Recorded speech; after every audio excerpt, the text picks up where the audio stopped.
Hicham Benzeïba, bonsoir. Bonsoir, merci pour votre Merci d'être invitation. avec nous. Vous êtes donc le président de la SPLC Japal qui gère le parc de Miribel-Jonage, le grand parc de Miribel-Jonage, 2200 hectares de nature, 3 500 000 visiteurs par an. Pour vous, l'été, c'est vraiment la pleine période, là, on est en plein dedans. Absolument, absolument. Le grand parc Miribel-Jonage, c'est 2200 hectares de nature préservée aux portes de la métropole de Lyon et en partie sur le département de l'Ain.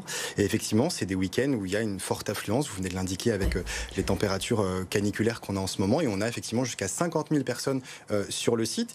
C'est un site qui est particulier parce que c'est un site qui est préservé. Ouais. C'est la préservation notamment de la ressource en eau potable, parce que c'est ce site qui permet de distribuer l'eau sur l'ensemble de la métropole de Lyon à hauteur de 94%. Donc on a des enjeux de fréquentation du public et donc de préservation de la ressource en eau et de la biodiversité. Alors on l'a dit évidemment, le parc de Miribel est particulièrement présent en ce moment pour la baignade. Il y a 4 plages surveillées à Miribel, l'atoll, la plage du Morlaix, la plage du Fontanil et la plage de la Baraka. Pour se baigner, il ne faut pas aller au-delà de ces plages.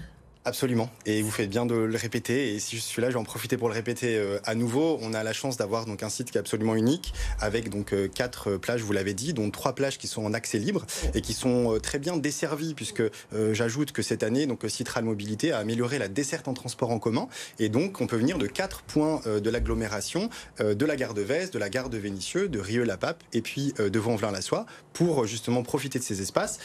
Et évidemment, j'allais dire, le rappel, il est toujours le même chaque année. On fait beaucoup de travail de fond tout au long de l'année, et notamment pendant ces périodes, pour bien redire que on fait attention déjà aux enfants. On reste vraiment très attentif, même si les maîtres nageurs sont présents et font extrêmement bien leur travail. Et puis, on ne sort pas des zones de baignade surveillées. On reste sur un lac avec les dangers que ça peut aussi comporter.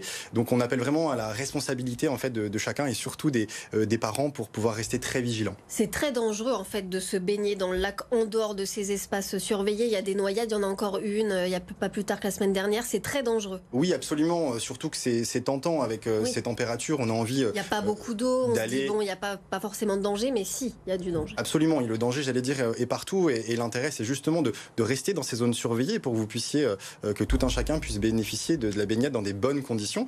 On a fait en sorte de renforcer donc la présence de maîtres nageurs sauveteurs sur les 4 plages que vous avez évoquées tout à l'heure. Nous avons aussi un service de médiation et d'information qui travaille aussi sur les plages, qui fait de la sensibilisation. On a cette année, comme l'année passée, des ateliers de prévention justement de la noyade, où on a des mêmes petits parcours pédagogiques qu'on fait avec les enfants, qu'on accompagne au bord de l'eau et à qui on explique un petit peu quels peuvent être les dangers. Mais c'est vraiment à tous les âges. Je parle beaucoup des plus jeunes depuis tout à l'heure, mais malheureusement, les derniers événements assez tristes, ce ne sont pas forcément des personnes, des enfants, ce sont plutôt des adolescents ou des jeunes adultes. Absolument, donc vraiment, la vigilance est de mise pour tous, pour encore une fois pouvoir bénéficier de cet espace et de ces espaces naturels exceptionnels en toute sécurité. Vous êtes obligé de justement surveiller en permanence. Il y a des agents qui passent pour justement surveiller, prévenir. Ça, c'est un travail vraiment de quotidien, toutes les heures, tous les jours. Absolument, absolument. Donc on a des horaires d'ouverture de chaque plage que je vous invite à aller, que j'invite nos téléspectateurs à aller voir sur le site grand-parc.fr. Et donc je disais, on a une présence renforcée de maîtres nageurs sauveteurs. On a le service d'information et de surveillance du parc qui lui assure la surveillance, j'allais dire, au niveau davantage terrestre. On a la chance cette année d'avoir un poste de police nationale avancé sur la plage du Morlaix, avec une présence donc de la police nationale. Et sur le département de l'Ain, c'est la gendarmerie qui est présente. Donc vous voyez qu'on essaie de mettre en place tous ces dispositifs pour faire en sorte qu'il y ait la meilleure coordination possible, pour que dès qu'un incendie ou un incident, pour le coup, arrive, on puisse réagir extrêmement vite. Alors en tout cas dans ces espaces surveillés, il n'y a pas que de la baignade, en plus il y a plein d'autres activités, kayak, voile, il y a beaucoup de choses à faire à Miribel. Tout à fait, on est un des seuls sites de la région où vous pouvez faire du nautique et du terrestre dans la même journée. Donc vous pouvez faire du VTT, vous pouvez faire du paddle. On a des nouveaux produits sur l'atoll, vous pouvez faire du tir à l'arc et de la tyrolienne par exemple. Et donc l'idée c'est d'aller vers un public plutôt familial, où chacun puisse faire l'activité qui lui plaît et qui l'apprécie, avec toujours un encadrement qualifié. Et l'idée est vraiment aujourd'hui sur le Grand Parc d'améliorer la qualité de service aux usagers. C'est ce qu'on essaye de faire chaque jour. C'est un petit peu ce qui nous anime et les premiers retours sont très bons. Les équipes sont très engagées et je profite vraiment de ce moment pour les remercier de leur travail au quotidien au service des usagers du parc. Je le disais tout à l'heure, on a beaucoup de monde pendant ces périodes et pour l'instant tout se passe bien au niveau de ces activités. Il y a un petit air de vacances en fait à Miribel. Quand on n'a pas forcément les moyens de partir loin, on s'évade à Miribel. Tout à fait. C'est des gens qui viennent finalement des communes alentours qui viennent vous voir. Tout à fait, c'est vraiment du tourisme de proximité. Et on le disait tout à l'heure, donc c'est 2200 hectares, c'est 350 hectares de plans d'eau, mais vous avez 700 hectares de forêt. Donc on va venir faire de la balade, de la marche à pied, on va venir faire du VTT.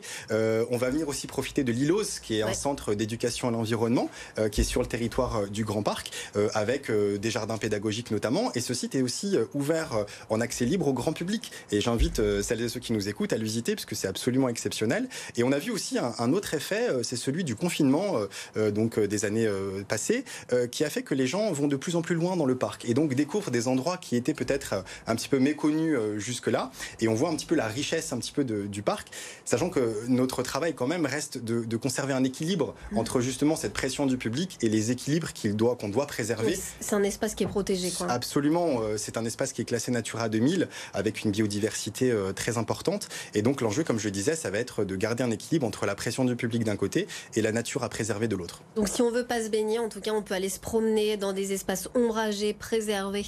Absolument, absolument. Et je crois que c'est les jours que l'on traverse en ce moment font qu'on a tous besoin d'un petit coin d'ombre. Et donc vous pouvez venir pique-niquer sur le Grand Parc, profiter des activités. Encore une fois, soit encadrées, soit des activités libres. Mais vous avez tout un panel d'activités qui est proposé. Alors à destination du grand public, je viens de le dire, mais on a aussi sur le site de l'Atoll des produits RSE à destination d'entreprises qui viennent faire du team building, du séminaire d'entreprise dans un cadre qui est absolument unique.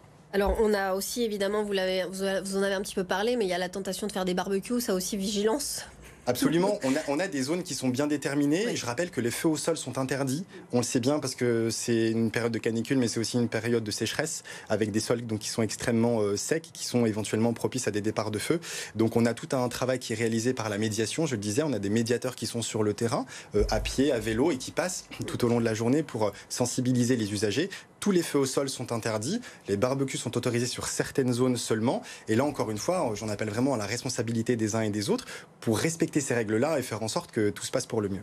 Alors, ce qu'on sait peut-être aussi moins, c'est qu'il y a 25% de Miribel qui sont des terres agricoles. Vous produisez beaucoup de choses, en fait, à Miribel. Absolument. On a des agriculteurs qui sont présents, notamment sur l'amont du parc, qui est un peu plus préservé. Donc, on a des zones agricoles qui sont relativement présentes. Sur les communes aussi de Dessines, de Vaux-en-Velin.